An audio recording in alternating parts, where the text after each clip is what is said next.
break steps. We're going to chat about traditional break steps as well as how to make a break step based on what you're already doing. So before we get started, let's chat about what a break step is. A break step is exactly what it sounds like. It's a break. It's changing what you're doing. It's something different. And because of that, it feels like it's the end of an idea. It's the period at the end of our jazzy sentence. So we're going to put these at the end of our musical phrases. And today I'm going to be sticking to 32-bar swing songs. So that means our phrases are 4 8 counts long or 8 bars long. So that's the end of our phrase, every 8 bars or 4 8s, depending on how you like to count. But I will say that if you are working on your phrasing, listen to what the music is doing and let the music guide you, and do a little less dance math and counting arithmetic while you're dancing.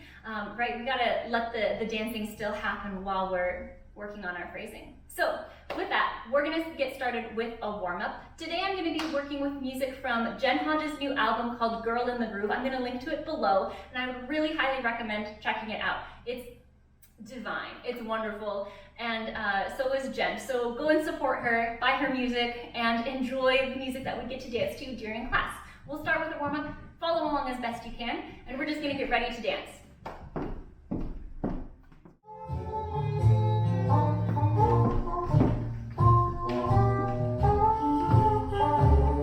We'll work head to toe, starting with our heads, looking up and down. Up, down, up, down. Now to the side. Side, side,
All right, hopefully you're feeling a little bit more warmed up and ready to move. If not, go ahead and pause the video, and if something came up, something that's asking to be stretched or rolled or loved, take care of your body and come back when you're ready to move and groove. So we're going to be starting with the Shim Sham break, the TOBA break, T-O-B-A, and that stands for Theater Owners Booking Association. This is a break that was commonly used by folks that worked in this organization, and it's the break that we use in the Shim Sham. Now the Shim Sham is credited to be choreographed by Leonard Reed, although a lot of dance historians have called that into question. Leonard Reed was working with Willie Bryant at the time, and those two together were working with the Whitman sisters. So who made up every piece? I don't know. It does seem to be a little bit of a controversy, particularly about the break. Apparently Leonard Reed didn't make up the break, and I don't know who did. But we're going to learn the break, and I'm going to do it facing you, facing sideways, and facing away. And if you feel like being a little bit of a dance historian yourself and you find out some information, please send it my way. I would love to know who actually made up this break that Leonard Reed and Willie Bryant used in their dance. But we're going to start with the steps. So we start with a step and a touch. A step, touch. And this touch has no weight on it. And it's going to be starting on 8. So we have 8, 1. And we're going to do some toe, heel, toe, heel, toe, heel, toe, heel walking. So make sure you're aware of where the weight is on your foot. Is it on your toes? Is it on your heels? So we're going to take some of those toe, heel steps after that. We're going to step, touch, toe, heel, and then we have 3 steps. Step, step, step. Now I'm teaching the sort of old school tap version. You can mix up and put your own flair on, especially on the ending. And this particular version that I'm teaching is generally a more old school, a more tap dance version of the break step. So it goes like this. Step, touch, toe, heel, step, step, step. Now if you're countered, I'll go ahead and count it out for you. I do think that thinking of the rhythm, the sound, and the song of the step is going to be more helpful for you, but if the numbers help you to be more precise, here they are.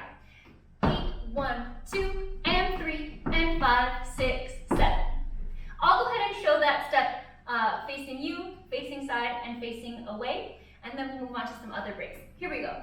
5, 6, 5, 6, 7, 8, 1, 2, and 3, and 5, 6, 7. Step, touch, toe, heel, step, step, step, step, touch, toe, heel, step, step, step. And one more time, counting from the back. 8, 1, 2, and 3, and 5, 6, 7.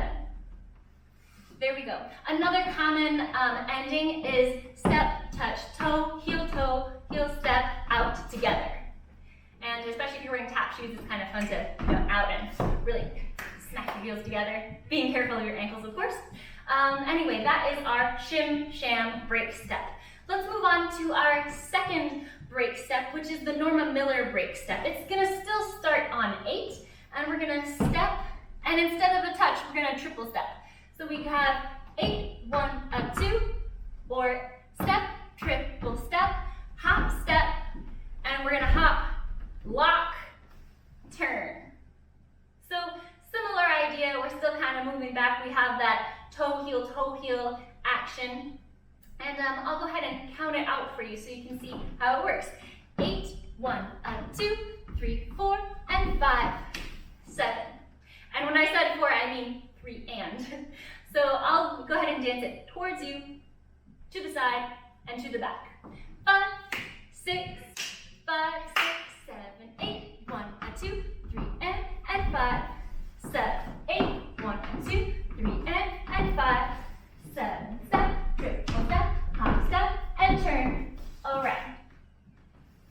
I really like this step. I really like the turn at the end, so I kind of use this one quite a lot.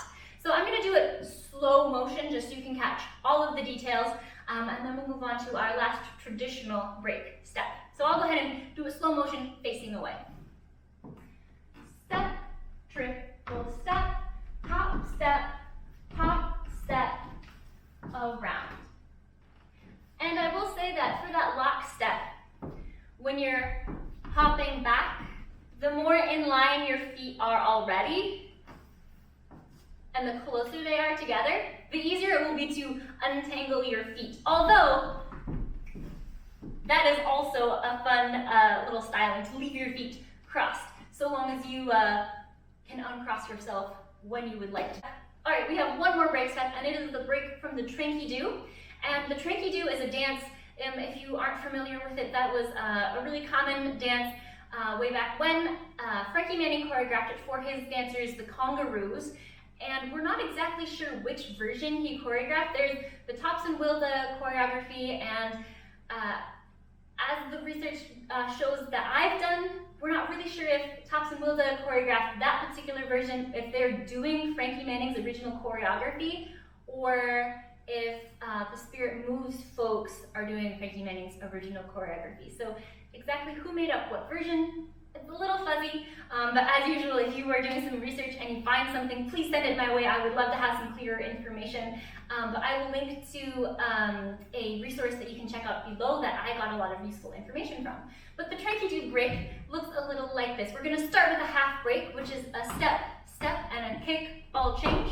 And the counts for that are, as usual, on 8. 8, 1, 2, and 3.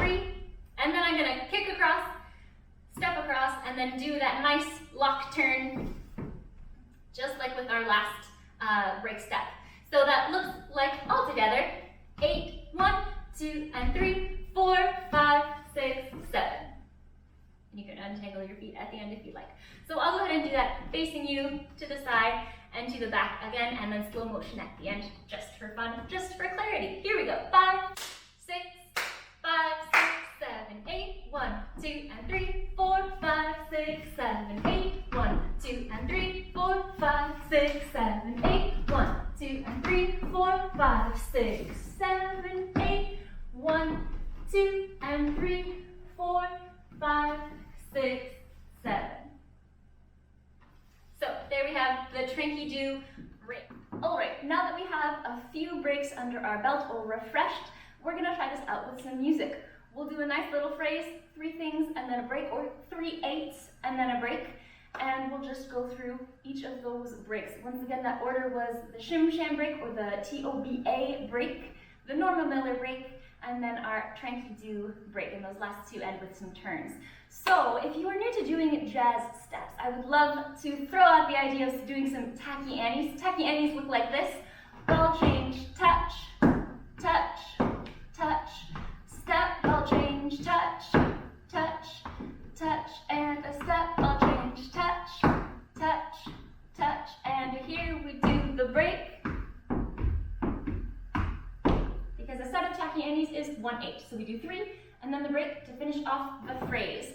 If all of these steps are feeling really comfortable for you, first of all, choose your own jazz step, choose your own adventure, and also maybe try it out on the left. Doing break steps on the left and doing jazz steps on the left in general is really great for your brain and for your toes, because we generally default to the right and we autocorrect to the right, and I really like to be able to make sure that I'm doing things on purpose. If I want to do something on the right, great, but I also want to have the option of doing it on the left. So I've been having a lot of fun this particular summer of mirroring things, doing something on the right foot and leading with the right, and then trying to mirror that back on the left foot. And it's kind of a fun brain exercise. So if you want to hop in on that, be my guest. But I'll go ahead and do some tacky Annies, and then I'll noodle too. I'll hop into some other jazz steps, and we're just going to try out these breaks, and we're going to dance to a lovely song, once again by Jen Hodge, called Hodgepodge. This song was originally done by Johnny Hodges, but we're going to listen to the Jen Hodge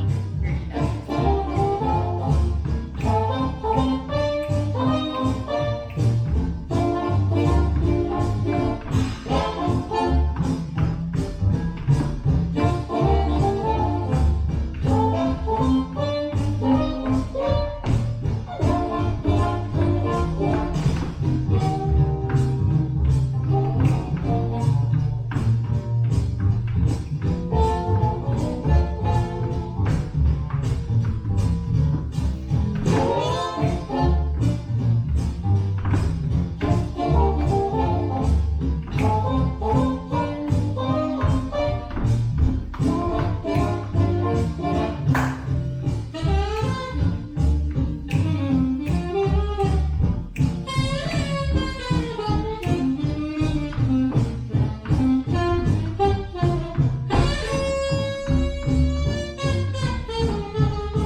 traditional break steps. And I hope you take them and you riff on them, you play with them, and you put some of yourself, your personality into these steps, right? That's what takes this step and makes it jazz, and that's really important. You have to have some of you in your dancing, and it doesn't need to look like mine, and it shouldn't look like mine, and it shouldn't look like the originators either, but I would highly recommend checking them out. I'll link some of these videos that I've mentioned below. But with that, we are going to leave behind the realm of the familiar and step into some dance science, some experiments, and we're going to explore the idea of creating a break based on what you're already doing. So a few ways you can do this are taking a little piece of that step that you have just set up the pattern for, and sort of like a broken record, just repeating a little piece. And I'll show you some examples of some of these. So you can repeat just a little piece. You can start it and then change the ending. You can perhaps start one of these break steps that we just learned and then take a bit of the step that you've been doing and use that to finish the step. There's a lot of ways that you can make a break step, but like I said at the beginning, a break step is exactly that. It's a break. It's just something different. So your realm of possibilities is extremely vast. And for me, I find sometimes the idea of all the possibilities available to me a little overwhelming, and so I really like the constraint of make it fit with what I was doing and use what I was just doing to inform the way that I dance the break. Even if it is a standard rhythm, a standard step, I'm still gonna try to take the way that I was dancing and have that inform the way that I do this break step. But we're gonna hang out with two steps. I have a step that starts on 1 and a step that starts on 8. And we're just gonna hang out with those two steps and make some breaks. So you can explore these steps, and then I would highly encourage you to take these ideas and apply them to the other steps that you find yourself always returning to. You know, I think our favorite steps and our most common steps are that way on purpose. And if your body likes a step, then you should hold on to it and explore all of the avenues that you can with it. So this is certainly one of those that I think is worth exploring. And one of my very favorite steps is a jump Charleston. So a really common break that I'll do with a jump Charleston is I will repeat the swoops. So we have a jump Charleston starts with a kick, swoop, and a jump, and a triple step, kick, swoop, jump, a triple step, kick, jump, swoop. And now I want to do a break, swoop, swoop, swoop. And that's one break. So that's just one example of taking something and making just a piece of it into a break. So I'm going to put on that same song that we were just dancing to, and I'm going to do 3 jump Charlestons in a row, and then I'm going to take that last 8 count and make a break out of some jump Charleston piece. The sort of elements of a jump Charleston are, we have a jump, we have a kick at the beginning, and we got that swoopy bit. And those all could each be different breaks. So I'm just gonna have a little bit of fun with this jump Charleston step and hop in along with me, and we'll see what we come up with.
I could take a jump Charleston step and make a bunch of different breaks out of it. Each break was different, and they were each informed by a different piece of the jump Charleston. And sometimes it was just the one piece I repeated, and sometimes I combined it with some of these other breaks that we were chatting about. And something that I really like about this method of finding a break step is that it doesn't require anything about where it starts.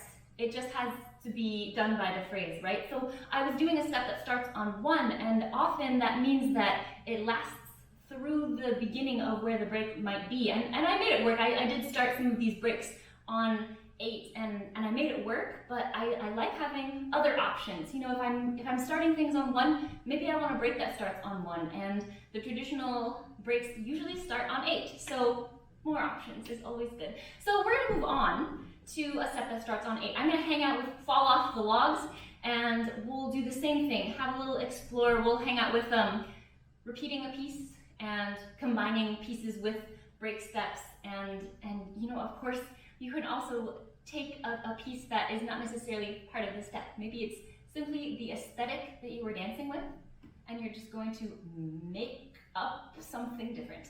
That is perfectly fine. In fact, when in doubt, just shake something. That's a great break. That's a good break, and I don't think it should be underestimated. Just, you know, a little sassy wiggle. It's good. So anyway, so we're gonna hang out with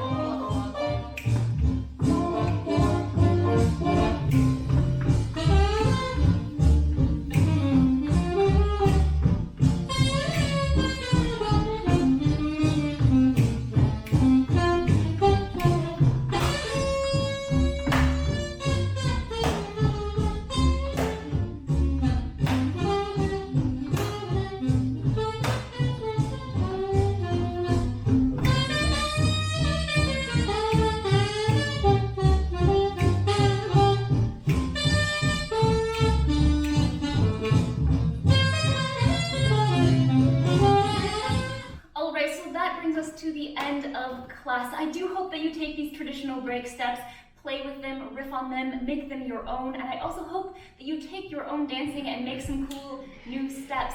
And let this be a discovery, you know, let your toes surprise you. I am often pleasantly surprised by my toes when I'm not trying to squeeze something very specific out of them. So with that, I'm gonna close class with a sort of cheesy quote that popped up on one of those default welcome screens that flash by websites sometimes. And anyway, this quote was from Albert Einstein, and it says, the true sign of knowledge is not knowledge, but imagination. And I think it's a little cheesy, but I think for jazz that really holds true. It doesn't matter how many steps you know. It matters if there's some of you in them, if they are dancing or recitation. So I do hope that you take these steps that we learned and you really do put some of you, your ingenuity, your personality, and your imagination into these steps. Keep experimenting, keep doing some dance science, and I'll see you for next month's dance lab. Until then, take care.